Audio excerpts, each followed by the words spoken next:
Kolkata night রাইডার্সের কত point লাগবে প্লে অফসে কোয়ালিফায়ার করার জন্য আজ আমরা এই ভিডিও জানাবো, যেখানে 16 পয়েন্টে কলকাতা নাইট রাইডার্স থাকতে পারে 2 নম্বর পজিশনে। অবশ্যই ভিডিওটি শেষ পর্যন্ত দেখবেন এবং আমাদের চ্যানেলে প্রথমবার আসলে চ্যানেলটিকে করে দাও সাবস্ক্রাইব। তো একটা কথা বলছি, কলকাতা নাইট রাইডার্স কিভাবে ভাই তারা আপনারা যদি ম্যাচ প্রেডিকশন করে এখনই অনেক পুরস্কার জিতে যান, তাহলে এখনই স্পোর্টস বেটে যান। তার কারণে এখানে আপনার ম্যাচ প্রেডিকশন করলে অবশ্যই একটা বারবাডোসের ড্রিম টিপ জিততে পারেন, তাছাড়াও আইফোন প্রো ম্যাক্সও জিততে পারেন, এছাড়াও থাইল্যান্ডে এক নাইটের বেস জিততে পারেন। আর সব থেকে এখানে ভালো বিষয় সেটা হলো হচ্ছে ক্রিপ্টো ডিপোজিট করেও আপনারা এখানে প্রেডিকশন করতে পারবেন। তো পিন কমেন্টের লিঙ্ক আছে, সেখান থেকে একবার অবশ্যই ভিজিট করুন। তো বন্ধুরা যাও এখনই প্রেডিকশন করো সেখানে, আর সেখান থেকে জিতে নাও অনেকটা প্রাইজ। তো এখন পয়েন্ট টেবিলে আগে যাবে।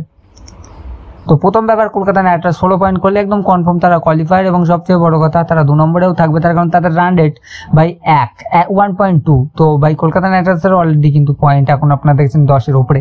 তো অবশ্যই এটাই ভালো ব্যাপার।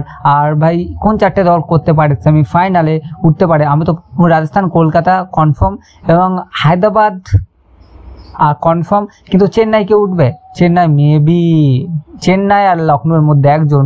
তারপরে আপাতত দেখা যাক মহেন্দ্র সিং ধোনি কি করে। আমার তো মনে হচ্ছে চেন্নাই সুপার কিংসের একটু তো ভাই মানে হারা সবে শুরু হয়েছে এরকমই মনে হচ্ছে। বাট আরসিবি স্টিল 10-এ থাকবে নাকি 9-এ থাকবে না 8-এ থাকবে, এটা আপনারা অবশ্যই কমেন্টে জানান। এবং কলকাতা নাইট রাইডার্স অবশ্যই মেবি এবছর ভালো খেলে দেবে, আর 16 পয়েন্টে ভাই পয়েন্ট টেবিলে 2 নম্বরে থাকবে, আর কলকাতা নাইট রাইডার্স চ্যাম্পিয়ন হবে।